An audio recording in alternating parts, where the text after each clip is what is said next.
imposible terminar esta panorámica de la vida y la obra de Orwell sin referirse a los dos textos más conocidos y más leídos de Orwell, que son Animal Farm y 1984, La rebelión en la granja, y 1984. Ahora, esto es un tanto injusto en la medida en que Orwell, ya lo adelanté, pero conviene remarcarlo, no es eminentemente un novelista. De hecho, él no se consideraba principalmente un novelista. Orwell se consideraba mucho más un ensayista que un novelista. Y de hecho sus primeras novelas, ninguna de sus primeras novelas tuvo éxito en su momento y no lo han tenido después. No son particularmente buenas. Son mucho mejores textos, como dos textos que ya mencioné. El texto en el que describe las condiciones de vida de los trabajadores del norte de Inglaterra, que es The Road to Wigan Pier, y otro librito que varios de los críticos de Orwell consideran quizás su mejor obra, que es El homenaje a Cataluña. Además de estos dos textos, es la enorme obra ensayística de Orwell. Yo animo a quienes estén viendo este curso, y sobre todo a los jóvenes, que se acerquen a la obra ensayística de Orwell. La verdad es que una enorme cantidad de los ensayos de Orwell no tiene desperdicio, ni en términos literarios ni en términos de contenido. Además, escribió muchísimo. No es ninguna casualidad que las obras completas de Orwell son nada más y nada menos que 20 volúmenes, publicados en 1998, editados por Peter Davison, que empezaron a salir en formato más accesible, digamos, a partir del año 2000. Bueno, Orwell es, antes que ninguna otra cosa, diría yo, un ensayista.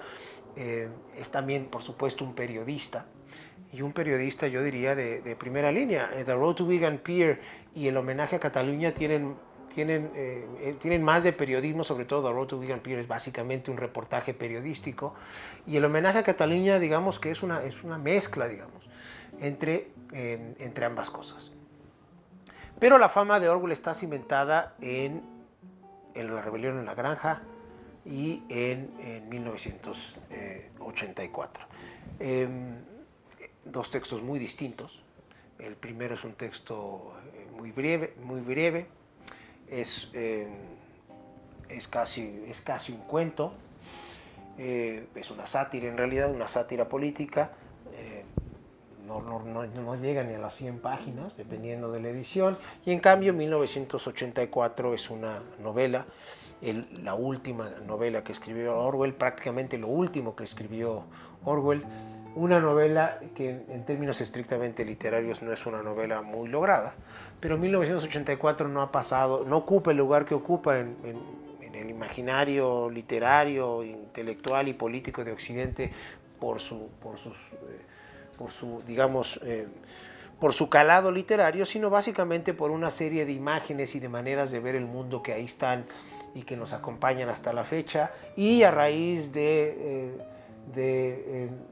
el caso Snowden y todas las consecuencias que ha tenido el caso Snowden, como ustedes muy probablemente sepan, la actualidad de Orwell, digamos, si había bajado un poquito, pues resurgió, y con muchísima fuerza. Está comprobadísimo que las ventas de 1984 han aumentado muchísimo de un par de años a la fecha. Bueno, la primera, Rebelión en la granja, es una crítica, pero como lo dije al principio, es una crítica no solamente al comunismo, es una crítica eminentemente al comunismo, pero no exclusivamente. Es una crítica a los regímenes totalitarios, y esto lo dijo explícitamente Orwell cuando la crítica estadounidense reaccionó a la rebelión en la granja como una crítica única y exclusivamente al régimen soviético. Orwell mismo se encargó de aclarar esta cuestión. Es un relato, es un cuento, creo que extraordinario, no tiene desperdicio. Y bueno, la cantidad, es una sátira porque básicamente de la Unión Soviética, del régimen soviético, y más concretamente y más concretamente de Stalin. Escrita, publicada en 1945, o sea, justo al final de la Segunda Guerra Mundial. Se necesitaba, creo que, mucha valentía para publicar un libro antistaliniano cuando, como ustedes probablemente lo sepan, la Unión Soviética había desempeñado un papel fundamental en la victoria de los aliados en la Segunda Guerra. Y es eso, de hecho, lo que explica que el libro no haya sido aceptado por varios editores antes de ser finalmente publicado. En cuanto a 1984, es una novela en donde narra las tribulaciones de una pareja, que son Winston y Julia. Julia, inspirada, por cierto, en la mujer que se convirtió en esposa de Orwell en la cama del hospital unos cuantos meses antes de que muriera.